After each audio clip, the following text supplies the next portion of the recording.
Hey guys, welcome back. We are here with our third hardcore solo playthrough, whatever you want to call it. And as you can probably tell, we are on a Necromancer this time around. I just finished the Assassin playthrough. Again, I'm not sure if I'm going to be bringing those characters into Nightmare. I probably will at some point, but I thought might as well keep the train going and keep pumping out the characters. So we have a Necromancer here. I am probably not going to go for anything super crazy. I'm probably going to go for the traditional Skelemancer or Fishymancer, whatever your preferred title for it is. So just maxing out skeleton, using corpse explosion. That whole song and dance. Nothing too unusual there. It's pretty common, especially for self-found, because it doesn't really require that many items. The only real things you can benefit from are plus to skills, but unlike, say, the Assassin, which was in the last playthrough, Necromancers actually don't have that many issues finding plus to skill items early on, because they're one of the caster classes which actually they have two items that give them common plus to skills, which would be their wands and their severed, or whatever, their heads, preserved heads. So I have not even attempted to look at what stats I need. Presumably I'll be trying to get a decent amount of block, although I actually don't even know if that's necessary.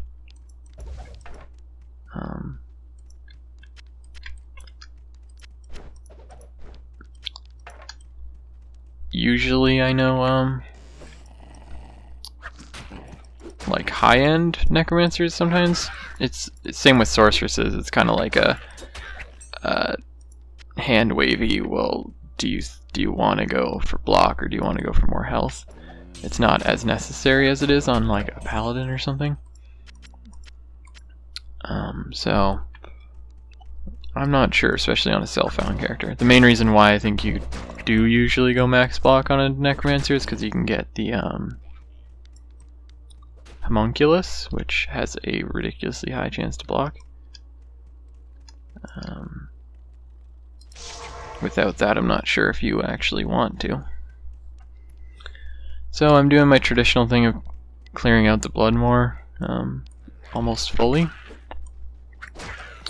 You don't need to do it here. You could run to Cold Plains and do it there as well. I just generally, early on in the game, I like full clearing one zone, essentially, just to get ahead on levels. Again, which one you want to do, that's up to you.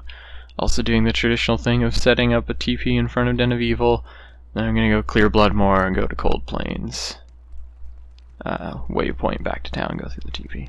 Which I think I've done in all the playthroughs so far, so this should not be of a huge surprise to anyone who has watched the other ones. Which of course I suppose I shouldn't assume.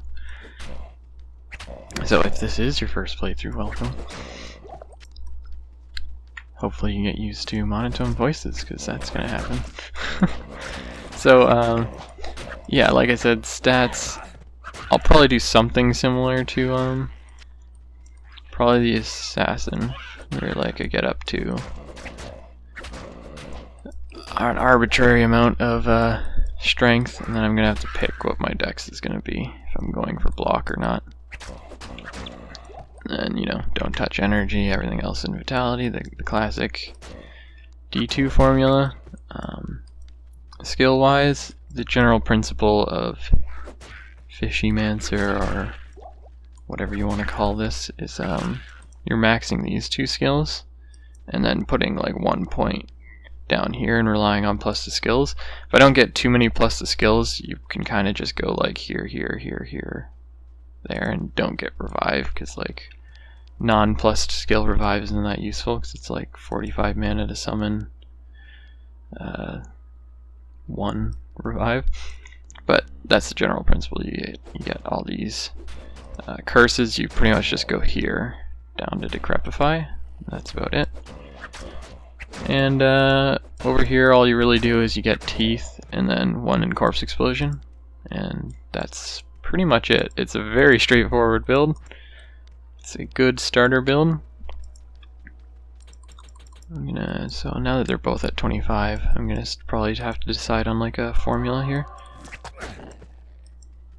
So let's put a point into here. So I'm gonna get eventually 1 in Amp, 1 in Teeth, and then when I'm 6 I'm gonna get Clay Golem and Corpse Explosion, and then just start leveling up. Pretty much just keep leveling skeleton abilities with all the random prerequisites and every 6 level interval skills where I can. So I picked up a skill shrine. That means I can have 3 skeletons.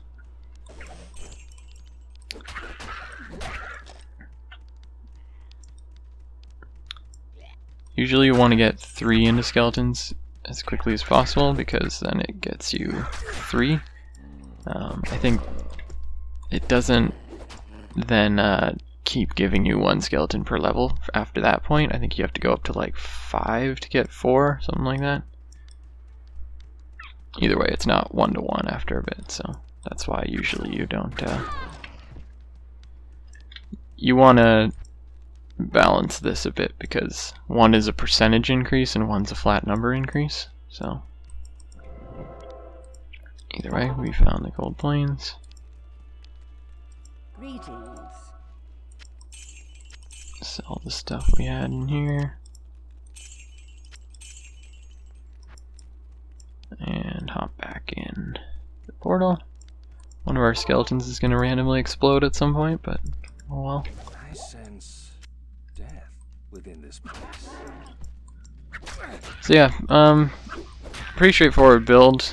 You pretty much just rely on your summons and Corpse Explosion as your main sources of damage. You can either just hold on to your a wand and just kind of stand in the back and Corpse Explode, or you could, like, if you want to try and help, you can get like a bow or something and just pick away at people, or melee, of course, later on. I think the higher end builds are using something like, you know, Beast or other rune words to try and add in. That's one option at least. But obviously that's ambitious for us, so we'll just see what works. We'll probably end up using just a wand and standing around, would be my guess, if I was a betting man. Now, does this quickly turn into a dead end, so I don't need to do backtracking?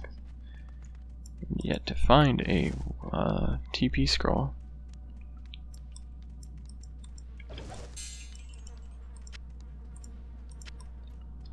As far as gear is concerned, pretty much just make ourselves survivable, and then plus the skills, like I said. We are caster, so caster items are nice, but we're not like the trapper from last playthrough, so we're not constantly spamming skills. Like, you can. Corpse Explosion's usually done in bursts, pun intended, I guess. And summoning your skeletons, unless you're against bosses, you're not resummoning too often. We're probably gonna get the Prayer Merc again from Act 2. In Nightmare, you usually get the offensive Merc because he has Might, and Might is really good as an aura when you have a ton of skeletons. So no real surprise there. But in normal, the options are Blessed Aim, Prayer and Defiance, I would say prayer is probably the best in that instance, but maybe I'm incorrect. Maybe there's an argument for defiance or something.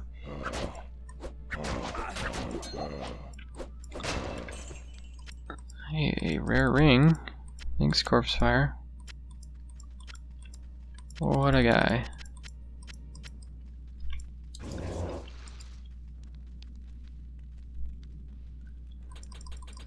I'm going to continue to stall.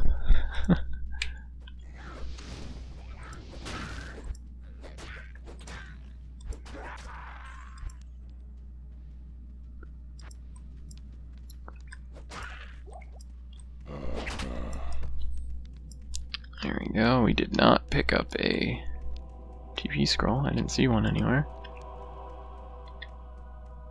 Is that enough to earn the rogue's trust? So I'm gonna head back real quick. Just trying to look at skills there. There's a few to pick up, but not all of them are super critical at this point. So there could be a bit of finessing. Like I could just be going all into skeletons for now to like speed up the process. Pretty sure there's a locked chest over here, right? Am I imagining that? The classic, the treasure hunt drop. You use your key to get a key. So, time to head back.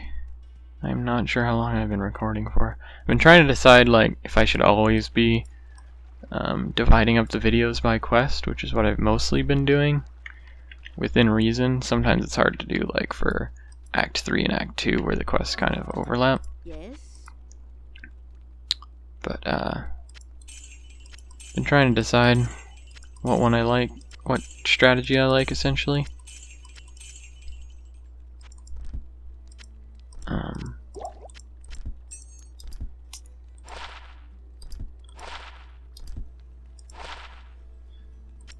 We don't have rings yet, so pretty much any ring is a good ring.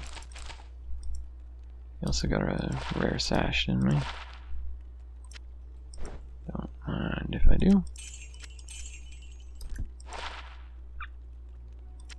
I'm going to hold on to my starter wand for now. Get a TP tome. So I know I could fill these out, but don't want to buy a ton. So next quest is Burial Grounds. So we just need to go to Cold Plains. I guess I will cut the video here, and I'll see you guys in the next one. Take care.